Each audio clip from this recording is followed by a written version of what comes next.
बिस्मिल्लाहिर्रहमानिर्रहीम, अस्सलाम वालेकुम। मैं हूं गुलफाम चौधरी। आप देख रहे हैं मेरा फेसबुक पेज और यूट्यूब चैनल। पाकिस्तान की सियासत में अहम तरीन डिवेलपमेंट्स हो रही हैं और मुसलसल डिवेलपमेंट मुतवक्के हैं। इस हवाले से हमारे साथ मौजूद हैं इमरान रियाज खान साहब। उनसे जानते हैं कि पाकिस्तान की सियासत के अंदर कौन सा बौछार आने वाला है और कौन सी नई डिवेलपमेंट्स मुतवक्के हैं। पहले उनकी बात सुनते हैं, फिर उस पर बात करते हैं। उनका कुछ वकला के साथ मुलाकात है, वहां पे वो एक खिताब करेंगे और दीगर कुछ और चीजें हैं, वो भी सोहेल अफरीदी ने एक बड़ी इंपॉर्टेंट बात की। उसने कहा जी जिसने कपड़े बेचने थे कौम के लिए, याद है आपको शहबाज शरीफ का स्टेटमेंट कि मुझे इस कौम के लिए अगर अपने कपड़े बेचने पड़े तो मैं कपड़े बेच दूंगा।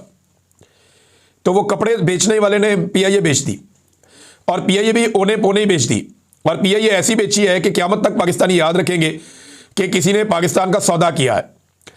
अब नाज़रीन, पुलिस के हवाले से ये एक और चीज़ मैं आपको बताता हूँ। ये कुछ गर्दिश कर रहा है व्हाट्सएप ग्रुप्स के अंदर। एक मैसेज बज़ाहिर दिखाई देता है जैसे किसी पुलिस वाले ने एएसपी शहर बानो नकवी का एक मैसेज कॉपी करके पोस्ट कर दिया है। बज़ाहिर ऐसा दिखाई देता है। इसमें ऊपर दो तस्वीरें लगी हुई हैं जहाँ पुलिस वाले नाके पे खड़े हैं। नाका है 180H कट के ऊपर। 180H जो है वो शरीफ फैमिली का मॉडल टाउन वाला इलाका है। अब इस पर जो शहर बानो नकवी साहिबा की जानिब से जो एक नजर आता है रिप्लाई 6:51 में शाम को, last time they came from here, no flags should be displayed, यानी कोई पीटीआई का झंडा नजर नहीं आना चाहिए। पिछली मरतबा ये यहीं से निकल कर आए थे। नो बडी शुड क्रॉस, किसी भी शख्स को क्रॉस करने की इजाजत नहीं होनी चाहिए नाके को। आई शिल किल यू, यानी मैं आपको कत्ल कर दूंगी अगर ऐसा कुछ हुआ तो। उसके नीचे एक पुलिस वाला है सैयद शफकत, उसकी तस्वीर और उसका एक मैसेज भी नजर आ रहा है, उसका नंबर भी लिखा हुआ है। बहरहाल ये मैं अपनी टीम से कहूँगा कि नंबर छुपा लें, इनके नंबर पब्लिक नहीं होने चाहिए इन लोगों के। ये नामुनासिब होगा, इनके नंबर्स को जो है ब्लर कर दें। लेकिन सोशल मीडिया के ऊपर तो हर तरफ ये गर्दिश कर रहे हैं ऑलरेडी। तो जब पुलिस इस तरह की हरकतें करेगी तो कोई अच्छी मिसाल तो कायम नहीं होगी। तो काफ़ी गंद इन्होंने मारा है और पंजाब हुकूमत ने ड्रग माफिया तक करार दे दिया अपने ऑफिशियल चैनल के ऊपर। ये बड़ी ज़्यादती है। पाकिस्तान तहरीक इंसाफ का जो बड़ा टेस्ट है ना नादरीन, वो आने वाला है 8 फरवरी को। अगर 8 फरवरी को पाकिस्तान तहरीक इंसाफ ने अपना टेस्ट पास कर लिया और वो पाकिस्तान में अवाम को निकालने में कामयाब हो गए, जैसे 2 साल पहले उन्होंने अवाम को निकाला था, अगर इस टेस्ट में कामयाब हो गया और इतने बड़े पैमाने पर अवाम को निकाल लिया दोबारा से और लोगों ने निकल कर जो पहिया जाम हड़ताल है उसे कामयाब बना दिया, तो उसके बाद पाकिस्तान तहरीक इंसाफ के चांसेस बढ़ जाएंगे अवामी तहरीक को आगे बढ़ाने के। तो ये एक पहला बड़ा इम्तिहान है पाकिस्तान तहरीक इंसाफ का। देखते हैं वो इसमें कामयाब होते हैं या नहीं होते। 2 और खबरें नाज़रीन मेरे पास, लेकिन उससे पहले मैं आपको एक चीज़ याद दिलाता हूँ। मुझे एक वाकया याद आ गया आज सहाफ़ियों की बदतमीजी देखकर। मेरी बहुत सारे सहाफ़ियों से बात हुई, वो कहते हैं हम बहुत शर्मिंदा हैं और हम बहुत परेशान हैं। सीनियर सहाफ़ियों से मेरी बात हुई, जो इवन प्रेस क्लब के अहदेदार रहे, उनसे भी मेरी बात हुई। उन्होंने कहा जी कि ये बदतमीजी का हिस्सा हम कभी भी नहीं बनना चाहते और ये हमारी रवायत भी नहीं है।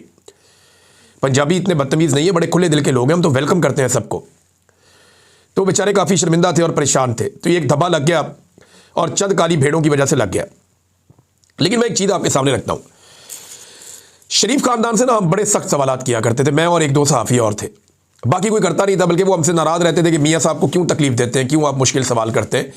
कई सहाफ़ी हमसे नाराज़ भी हो जाते थे जो अपनी दिहाड़ियाँ लगाते रहते थे। तो हम सख्त सवाल कर लेते थे शरीफ खानदान से। तो मुझे अच्छी तरह, कभी सख्त कभी नरम, ये चलता रहता था। मुझे अच्छी तरह याद है कि एक दफ़ा एक यूसुफ रज़ा गिलानी साहब और जरदारी साहब ने आना था लाहौर। तो एक उसके बाद प्रेस कॉन्फ्रेंस थी, तो शहबाज शरीफ साहब ने उनके साथ होना था। तो एक सवाल लिख कर ना वो सवाल दे रहे थे सहाफ़ियों को कि आपने ये सवाल पूछना है, ये सवाल पूछना है, ये सवाल पूछना है। और ये सवालात दे रहे थे शहबाज शरीफ के बंदे, क्योंकि वो चाहते थे कि जरदारी साहब से और गिलानी साहब से कुछ सवालात किए जाएँ। और मुझे एक सवाल दे दिया एक बंदे ने लाके। मैंने कहा जी ये क्या है? उन्होंने कहा जी ये सवाल आपने पूछना है। मैंने कहा जी मैंने क्यों पूछना है, मैं खुद सवाल पूछ लूँगा। उन्होंने कहा नहीं, ये सवाल जो है ना मियाँ साहब की ख्वाहिश है, आपने ये सवाल पूछना है। इमरान साहब, हम मियाँ साहब को बता देते हैं सवाल आपके पास है। अच्छा, वो सवाल कोई बड़ा इंपॉर्टेंट था। तो जैसे ही प्रेस कॉन्फ्रेंस में सवालात का सिलसिला शुरू किया, खुद ही शहबाज शरीफ साहब ने कहा जी इमरान साहब आप पूछें, मेरी तरफ इशारा कर दिए। मैंने वो पर्ची जेब में रखी हुई थी, मैंने कोई और सवाल कर दिया, जो सवाल मेरा बनता था मैंने वो पूछ लिया। तो शहबाज शरीफ साहब के चेहरे पर बड़े मैंने नागवारी देखी। उसके बाद थोड़ी देर बाद मैंने फिर हाथ खड़ा कर दिया।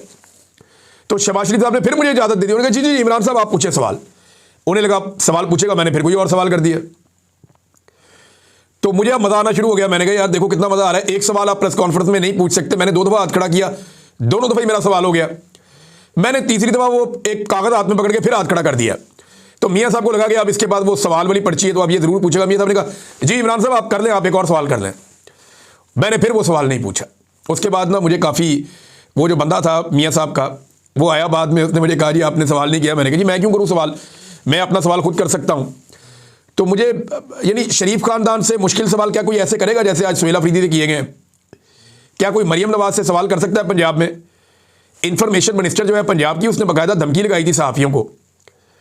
यहाँ तो नौकरियों के लाले पड़ जाते हैं। अच्छे खासे बड़े जर्नलिस्ट जो हैं वो नौकरियों से हाथ धोकर बैठे हुए हैं। कई एंकर्स हैं उनके प्रोग्राम बंद हो गए हैं। आरिफ हमीद भट्टी साहब को ले लें, समीना पाशा साहबा को ले लें, और बेशुमार मैं किस किस का अब नाम लूँ। सदीक जान साहब का प्रोग्राम बंद है, सभी इब्राहिम के साथ ये हुआ, सबके साथ ही होता है। बहरहाल ये सवालात जो है ना वो इमरान खान से ही पूछे गए हैं हमेशा, मुश्किल और सख्त सवालात। शरीफ खानदान ने कभी सख्त सवालात लिए ही नहीं। ये हमेशा कोशिश करते थे कि इनसे सवालात ना किए जाए। ये अब सहाफ़ियों को काबू करते हैं मुख्तलिफ तरीक़ों से, पैसे खर्च करके, इश्तिहारात दे के, कुछ ना कुछ करके सहाफ़ियों को काबू करते हैं। कभी डरा के, कभी नौकरी की धमकी लगा के ये काबू करते हैं सहाफ़ियों को, और फिर उनके ज़रिए से गुडी गुडी खेलते हैं। ये PMLN का तरीक़ाकार है। और एस्टेब्लिशमेंट आजकल खुद इनके साथ मिली हुई है, वो नफ़रत फैला रही है। माजी में उन्होंने यही सलूक किया था बंगालियों के साथ, आज वो बलोचों के साथ करते हैं, कभी महाजरों के साथ करते हैं, कभी कबायलियों के साथ करते हैं, कभी पश्तूनों के साथ करते हैं, और पंजाबियों के साथ भी वही सलूक अब कर रहे हैं। तो पूरे पाकिस्तान में नफ़रत का एक बाजार इन्होंने गर्म किया हुआ है। नाज़रीन एक और ख़बर है, शेख मोहम्मद बिन ज़ैद अल नहयान आए इस्लामाबाद में। खबर मैं आपको अब देता हूँ। दरअसल वो शिकार खेलने आए पाकिस्तान में। उन्होंने रहीमिया खान में तिलोर का और हिरन का शिकार खेलना है। वहाँ पे उनका एक महल है जहाँ पे वो रहते हैं। आने के बाद बाकायदा डेजर्ट के अंदर बहुत बड़े खैमे लगते हैं और महल नुमा खैमे होते हैं, बाकायदा वर्कशॉप्स बनती हैं, पूरा उनका निज़ाम आता है। वो निज़ाम पूरा का पूरा लग जाता है। सिक्योरिटी इंतहाई हाई अलर्ट और टाइट हो जाती है, हर तरफ बंदोबस्त किया गया है।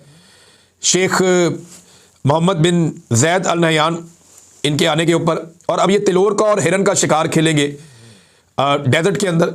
जो हर मरतबा अरब शहजादे आते हैं वो आकर शिकार खेलते हैं। तो ये एक्चुअली शिकार का दौरा था। इन्होंने दरख्वास्त की कि आप इस्लामाबाद तशरीफ़ ले आए, तो वो इस्लामाबाद आए और एयरपोर्ट पे आए। अब हुकूमत कह रही है जी कि इस्लामाबाद के दौरे पर आए हैं वो। इसको ऑफिशियल पहले इन्होंने करार दिया, ये साबित करने की कोशिश की ऑफिशियल दौरा है। वो पता चला उनका निजी दौरा है, ऑफिशियल दौरा नहीं है। फिर इस्लामाबाद में कोई मुश्तरका कोई जॉइंट प्रेस कॉन्फ्रेंस नहीं हुई। देखें ना, एक सरबराह मुमलिकत आया, आप भी हैं, तो आप मीडिया को इकट्ठे सामने खड़े होकर कोई जॉइंट प्रेस कॉन्फ्रेंस करते हैं, कोई स्टेटमेंट आप जारी करते हैं, कुछ भी नहीं हुआ। एयरपोर्ट पे आए, एयरपोर्ट पे इस्तकबाल हुआ, एयरपोर्ट में बैठे और एयरपोर्ट से ही निकल गए। अब तक की कहानी तो ये है। और ये कह रहे हैं जनाब बड़ा कामयाब दौरा हो गया। ये गोंगलुओं से मट्टी झाड़ते हैं। वो आए शिकार खेलने के लिए, दरखास्त की सारी तरह आ जाए, हम आपका इस्तकबाल करना चाहते हैं। ठीक है, इस्तकबाल करवा के वो अपने शिकार पे चले गए और वो अपना शिकार करेंगे। और वो उस एरिया के पूरे के मालिक हैं, वहाँ उनका महल है, वो सारी उनके पास ज़मीनें हैं, उन्होंने वो सारी ली हुई हैं। वहाँ पे साल भर उनकी वहाँ चौकीदारी रहती है, उनके बंदे वहाँ पे रहते हैं। तो ऐसा कुछ नहीं है। दूसरा, हुकूमत को एक और खारजी महाज के ऊपर शर्मिंदगी का सामना करना पड़ा। हुकूमत ने बरतानवी अब्बासी से एक एहतजाज किया था, एक डिमार्च किया था, और वो इस बात पे किया था कि ब्रेडफोर्ड में एहतजाज के दौरान जी बिल्कुल, जिस तरह से आपने सुना, इमरान रियाज खान साहब ने पाकिस्तान की सियासत में अहम तरीन डेवलपमेंट्स हमारे सामने रखी और उन्होंने बताया कि पाकिस्तान की सियासत में कितनी बड़ी तब्दीलियाँ मज़ीद मुतवक्के हैं। यानी इस वक्त पाकिस्तान की सियासत इंतहाई मुतनाज़ बनी हुई है और सियासत से ज़्यादा मामलात अदालतों के अंदर चले गए हैं। लेकिन इस सूरत हाल के अंदर फिर भी अगर ये सियासतदान इकट्ठे होकर बैठें और पाकिस्तान के अंदर जमहूरियत की बहाली के लिए कोशिश करें तो कोई ना कोई मुतवाज़िन रास्ता निकल सकता है। अल्लाह पाक वतन अजीज़ का हामी और नासिर हो। पाकिस्तान जिंदाबाद।